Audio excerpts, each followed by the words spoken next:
बलिदानी गुरु बालक दास, तू ही हमर धरती तू ही आकाश।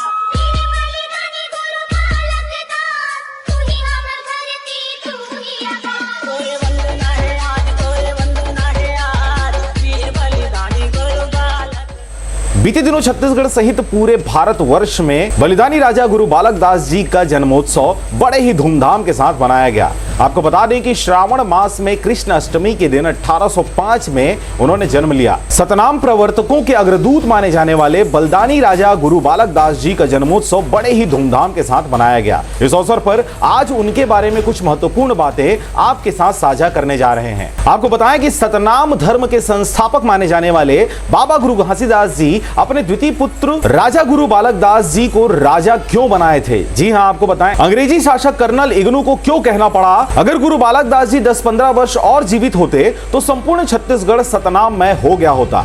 समस्याओं का अंत करने के लिए राजनीतिक शक्ति अपने हाथ लेना होता है। राजनीतिक परिवर्तन के पहले सामाजिक परिवर्तन होता है। तो इन्हीं सब बातों को लेकर आज आपके बीच हम उपस्थित हैं। नमस्कार, आप देख रहे हैं आरजे रमझाझर न्यूज छत्तीसगढ़ और मैं हूं पुखराज सिंह। बाबा गुरु घासीदास जी ने 1820 में सतनाम समाज की स्थापना किया था। जी हां, 28 जून 1820 को प्रथम छत्तीसगढ़ स्तरीय सम्मेलन गिरौदपुर में आयोजित हुआ। 28 दिसंबर 1820 को पुनः आयोजन गिरौदपुरी में किया गया। छत्तीसगढ़ में 47% लोग इसमें भाग लिए और इसमें अन्याय अत्याचार के विरुद्ध आंदोलन की रूपरेखा का ऐलान किया गया। जी हां, आपको बताएं कि बिलासपुर जिले के रतनपुर से दुल्हरा तालाब से जत्था का निकलना, अपने हाथ में कुछ न कुछ तलवार, लाठी और अन्य साधन लेकर आना, हर एक आदमी को 2-2 लोगों के लिए राशन की व्यवस्था करने की बातें भी कही गई थी। 1820 से 1830 तक सफल आंदोलन बौद्धिक क्रांति इंटेलेक्चुअल वॉर चला। 6 जून 1830 को अंग्रेज छत्तीसगढ़ छोड़कर आखिरकार चले गए। गुरु बाबा घासीदास जी के सतलोक गमन 20 फरवरी 1850 के जिंदा रहते तक वे पुनः यहां पर नहीं आए। 1840 में बाबा गुरु घासीदास जी गिरौदपुर छोड़कर छत्तीसगढ़ भ्रमण पर निकल गए। भंडारपुरी के लोहारिन गौटनी द्वारा बाबा जी का स्वागत बड़े ही धूमधाम तरीके से की गई। इस दौरान आपको बताएं कि बाबा जी को गुरु मानने का ऐलान किया गया,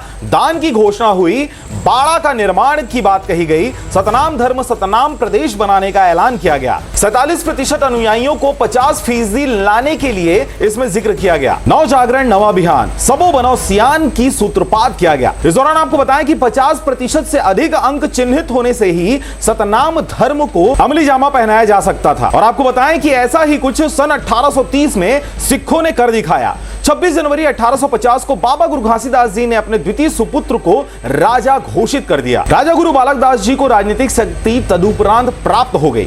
सन 1853 में अंग्रेज पुनः छत्तीसगढ़ आकर उन्हें राजकीय ससम्मान के साथ राजा की पदवी से नवाजा गया। गुरु बालक दास जी अपने समानता की भावना को इतने चरम प्रकाष्ठा पर ले गए कि उन्होंने द्विज के प्रतीक यज्ञोपवीत को धारण किया। वे जहां भी जाते हैं कंठ पर सुशोभित पवित्रता प्रतीक पतले रेशमी यज्ञोपवीत के साथ सर्वत्र आक्रामकता के साथ प्रदर्शन करते हुए चलते थे। आपको बताएं कि इसमें हिंदू समाज की प्रक्रिया का चित्रण चिशओल 1868, ग्रांट 1870, डॉक्टर हीरालाल शुक्ला द्वारा लिखित गुरु घासीदास संघर्ष समन्वय और सिद्धांत पेज 142 में देखने को मिलता है। 28 मार्च सन 1860 को राजा गुरु बालक दास जी की षड्यंत्र पूर्वक निर्मम हत्या कर दी गई। जी हां, इस दौरान आपको बताएं कि सामंतवादियों और मनुवादियों द्वारा औरा बांधा मुगेली के पास इस जघन्य अपराध को कायम किया गया और इस प्रकार के अपराधों से सबक लेने की भी आवश्यकता सतनामियों के द्वारा महसूस की गई। उनके सपने को साकार करने आज भी सतनाम प्रवर्तकों के बीच एक बड़ी चुनौती